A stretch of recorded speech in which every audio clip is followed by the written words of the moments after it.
नमस्कार।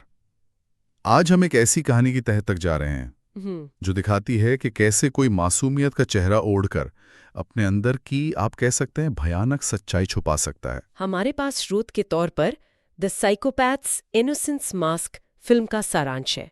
ये कहानी एम्मा नाम की एक लड़की के इर्द गिर्द घूमती है। हाँ, एम्मा। बिल्कुल। तो इस चर्चा का मकसद सिर्फ कहानी सुनाना नहीं है, बल्कि ये समझना है कि एम्मा मतलब ये किरदार कैसे काम करता है, वो अपनी चालाकियां कैसे करती है। और सबसे जरूरी ये जो मासूमियत का नकाब है, हाँ, इनोसेंस मास्क, उससे वो एक हथियार की तरह कैसे इस्तेमाल करती है, ये समझना जरूरी है। और स्रोत की शुरुआत ही बहुत चौंकाने वाली है।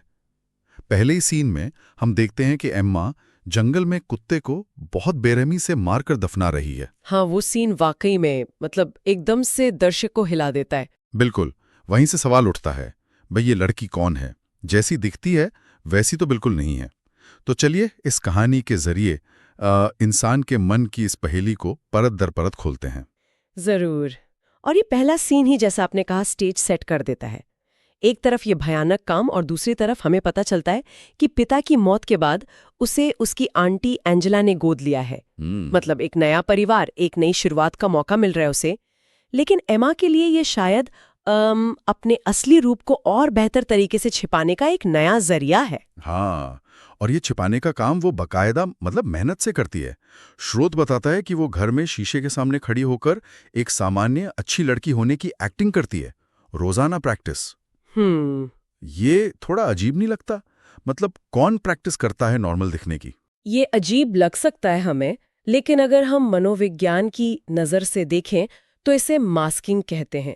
ये उन लोगों में अक्सर देखा जाता है जिनमें गहरी भावनात्मक कमी होती है, खासकर सहानुभूति की, पछतावे की, जैसे कि एंटी सोशल पर्सनैलिटी डिसऑर्डर या साइकोपैथी में होता है। वो समाज में फिट होने के लिए भावनाओं और व्यवहार की नकल करना सीखते हैं, उन्हें महसूस किए बिना। तो एम्मा का शीशे के सामने अभ्यास करना वो इसी मास्किंग का एक परफेक्ट उदाहरण है। अच्छा, और इसी नकाब के पीछे उसका असली इरादा तब सामने आता है जब उसे पता चलता है कि उसका अंकल रॉबर्ट उसे बोर्डिंग स्कूल भेजना चाहता है। हाँ, स्रोत कहता है कि ये सुनते ही उसके मन में रॉबर्ट के लिए एक नफरत सी पैदा हो जाती है। बिल्कुल। क्योंकि बोर्डिंग स्कूल जाना मतलब उसकी आज़ादी पर रोक, उसके शायद जो भी उसके प्लान्स हों उनमें रुकावट। रॉबर्ट शायद सच में उसका भला सोच रहा हो, उसे एक बेहतर माहौल देना चाह रहा हो। हाँ, हो सकता है। लेकिन एमा के दुनिया में कोई भी रुकावट मतलब एक दुश्मन। और बस वहीं से रॉबर्ट उसके निशाने पर आ जाता है। और निशाना भी सीधे नहीं साधती वो, जैसे वो सूप वाली बात। पहले सूप में ढेर सारा नमक मिला देना ताकि लगे कि रॉबर्ट ने जानबूझकर खराब किया है। हाँ, फिर चाइनीज खाना ऑर्डर करने का सुझाव देना जो रॉबर्ट को पसंद है, ताकि लगे कि भाई ये तो रॉबर्ट का ही प्लान था। ये छोटी छोटी हरकतें ये क्या दिखाती हैं उसके बारे में? ये उसकी चालाकी और मैनिपुलेशन का तरीका दिखाती हैं। इसे आप कह सकती हैं पैसिव एग्रेसिव बर्ताव। वो सीधे झगड़े से बचती है, लेकिन पीछे से वार करती है। वो हालात ऐसे बना देती है कि या तो दूसरा बंदा दोषी लगे या कंफ्यूज हो जाए। ये दिखाता है कि वो कितनी जल्दी सिचुएशन को अपने फायदे के लिए मोड़ सकती है। स्कूल में भी वो ऐसी है ना, एकदम परफेक्ट स्टूडेंट, सबकी फेवरेट।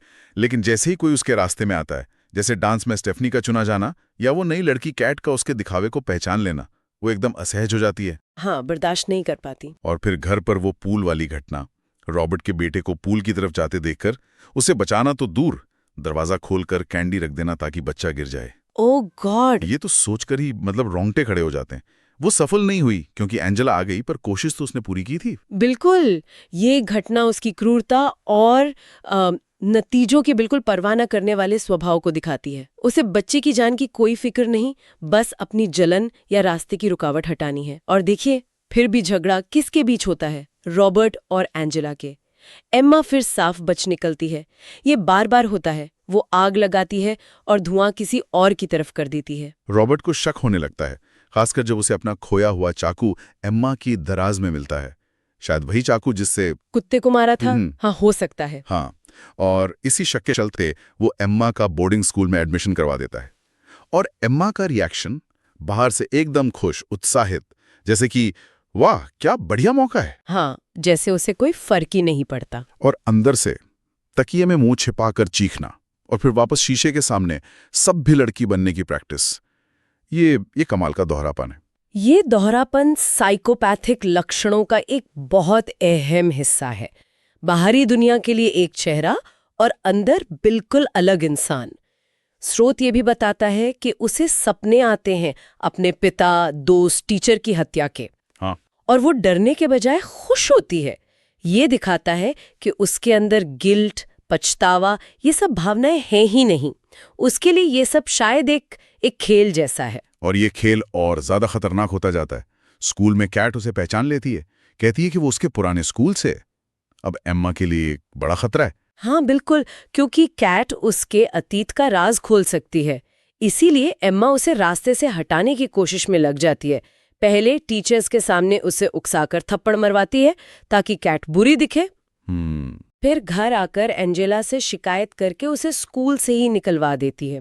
वो जानती है कि सच को दबाने के लिए क्या करना है। और रॉबर्ट, उसके साथ जो गैराज में हुआ, कार का अचानक गिर जाना और एम्मा का ठीक उसी वक्त वहां से गुजरना और उसे बचा लेना।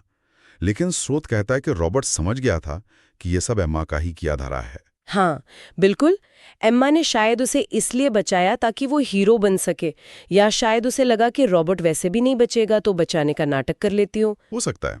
लेकिन उसका असल इरादा तो रॉबर्ट को रास्ते से हटाना ही था। और जब वो अस्पताल में रॉबर्ट को जिंदा देखती है तो उसे बर्दाश्त नहीं होता। और वो उसका गला घोंट देती है, ये सोचकर के डॉक्टर तो उसे वैसे भी मरा हुआ मान रहे हैं। मतलब कितने ठंडे दिमाग से की गई हत्या है ये। हाँ, और फिर घर आकर सारे सबूत मिटाना, जैसे कुछ हुआ ही न हो। ये सब उसकी प्लानिंग और इमोशनलेस होने को दिखाता है। लेकिन कहानी में मोड़ तब आता है जब रॉबर्ट होश में आकर कागज पर लिखता है, एम्मा। ओह। Chapter close. और अपनी इस जीत का जश्न वो अपनी बेस्ट फ्रेंड स्टेफनी को मारकर मनाती है। पहले उसका कुत्ता मारती है, जो फिल्म का शुरुआती सीन था, ताकि स्टेफनी डांस ऑडिशन न दे पाए। जब ये प्लान फेल होता है तो उसे तस्वीरों से मिर्गी का दौरा पड़ने पे मजबूर करती है और उसी दिन स्कूल से उसकी दवा गायब कर देती है। ये दिखाता है कि उसके लिए रिश्ते, दोस्ती, इन सब का कोई मतलब नहीं। स्टेफनी उसकी बेस्ट फ्रेंड थी, लेकिन जैसी वो डांस कंपटीशन में रुकावट बनी, एम्मा ने उसे भी खत्म कर दिया। उसके लिए लोग बस चीजें हैं, मोहरें हैं, जिन्हें वो अपने हिसाब से इस्तेमाल करती है या रास्ते से हटा देती है। अब तक एंजेला को भी शक होने लगा था, है ना? वो सीसीटीवी फुटेज देखना जिसमें एम्मा स्टेफनी का कुत्ता ले जा रही है, फिर स्टेफनी की मौत। वो एम्मा से पूछती भी है, पर एम्मा फिर वही मासूमियत का नकाब। हाँ, वो फिर से भोली बन जाती है। लेकिन एंजेला अब रुकती नहीं। वो रिसर्च करती है और उसे पता चलता है एंटी सोशल पर्सनैलिटी डिसऑर्डर के बारे में। और स्रोत यहाँ एक बहुत अहम जानकारी देता है। इस डिसऑर्डर के जो भी लक्षण हैं, वो सब उसे एम्मा में दिखने लगते हैं। क्या आप इस डिसऑर्डर के बारे में थोड़ा बता सकती हैं? क्योंकि स्रोत में सिर्फ नाम का जिक्र है। जरूर। देखिए, एंटी सोशल पर्सनैलिटी डिसऑर्डर, जिसे आम भाषा में साइकोपैथी या सोशियोपैथी से भी जोड़ते हैं, ये एक मानसिक स्थिति है। इसके मुख्य लक्षण होते हैं दूसरों के लिए सहानुभूति की भारी कमी, मतलब एम्पैथी बिल्कुल नहीं होती, नियम कानून तोड़ने की आदत, झूठ बोलना, चालाकी से दूसरों को इस्तेमाल करना, बिना सोचे समझे काम करना, और सबसे जरूरी, अपने किए पर किसी भी तरह का पछतावा या अपराध बोध महसूस न करना, जैसा कि हम एम्मा के व्यवहार में लगातार देख रहे हैं। बिल्कुल। और जब एंजेला एम्मा के चाचा से मिलती है, तब तो ये शक और भी पक्का हो जाता है। चाचा बताता है कि एम्मा का पिता हमेशा कहता था कि एम्मा में कुछ गड़बड़ है और उसने एम्मा को बचाकर गलती की। ये बात कितनी डरावनी है। ये दिखाता है कि शायद एम्मा के पिता ने उसके असली रूप को पहचान लिया था, और चाचा की ये बात इस चीज पर जोर देती है कि एम्मा हमेशा से ऐसी ही थी। एंजेला को अब यकीन हो जाता है कि एम्मा सिर्फ एक बिगड़ी हुई बच्ची नहीं, बल्कि एक बहुत गंभीर खतरा है। और फिर वो क्लाइमैक्स, एंजेला को एहसास होता है कि उसका परिवार खतरे में है, खासकर जब उसे पता चलता है कि एम्मा ने वो टेडी बेयर में छिपा कैमरा ढूंढ लिया है। वो नर्स को फोन करने की कोशिश करती है, पर फोन गायब। क्योंकि एम्मा एक कदम आगे थी। उसने नर्स का फोन चुरा लिया था। उसने कैट को घर बुलाया, सच बताने के बहाने से। हाँ। उसे हॉट चॉकलेट में रॉबर्ट की नींद की गोलियां मिलाकर पिला दी, और फिर उसने सब कुछ कबूल कर लिया। बचपन में अपने दोस्त की हत्या, अपने पिता की हत्या, स्टेफनी और उसके कुत्ते की हत्या, रॉबर्ट पर हमला, ये सब कुछ उसने बेहोश होती कैट को बता दिया। सोचिए जरा। फिर 911 पर फोन करके इल्जाम कैट पर डाल दिया कि वो घर जलाने की कोशिश कर रही है। कैट के फोन से मैसेज डिलीट किए, घर में आग लगा दी, बच्चे को ऐसी जगह छिपाया जहां वो आसानी से ना मिले, और बाहर आकर दोस्त नेथन के पास मासूम बनकर बैठ गई। ये उसकी क्रूरता और प्लानिंग की इंतहा है। उसने न सिर्फ अपने सारे गुनाह कबूल किए बल्कि कैट को फंसाने और पूरे परिवार को खत्म करने का पूरा इंतजाम भी कर दिया। रॉबर्ट, एंजेला, कैट सब आग में मारे गए। और अंत में पुलिस को एमा पर जरा सा भी शक नहीं होता। सब उसे बेचारी अनाथ बच्ची समझ रहे हैं। उसका वो इनोसेंस मास्क वो अंत तक बना रहा। कमाल है। यही इस कहानी का सबसे डरावना पहलू है। एमा का वो मासूमियत का नकाब इतना मजबूत और इतना प्रभावी था कि वो इतने बड़े अपराध करके भी बेदाग निकल गई। ये दिखाता है कि बाहरी दिखावा कितना कितना भ्रामक हो सकता है। तो इस पूरी कहानी से, इस स्रोत से हम क्या समझ सकते हैं? क्या ये सिर्फ एक फिल्म की कहानी है या इसमें कोई गहरा सबक भी छिपा है? मेरे ख्याल से ये कहानी हमें सचेत करती है। ये दिखाती है कि बुराई हमेशा कोई भयानक चेहरा लेकर नहीं आती। वो मासूमियत, अच्छे बर्ताव, समझदारी, इन सब के नकाब में भी छिप सकती है।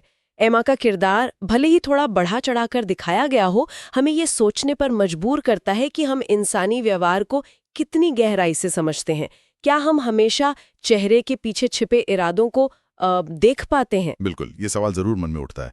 और कहानी का अंत तो और भी ज्यादा बेचैन करने वाला है। हाँ, सोशल वर्कर बताता है कि एक नया परिवार एमा को गोद लेने को तैयार है और एमा शर्त रखती है कि एंजेला का बेटा केड, जो उस आग से बच गया था, वो हमेशा उसके साथ रहेगा।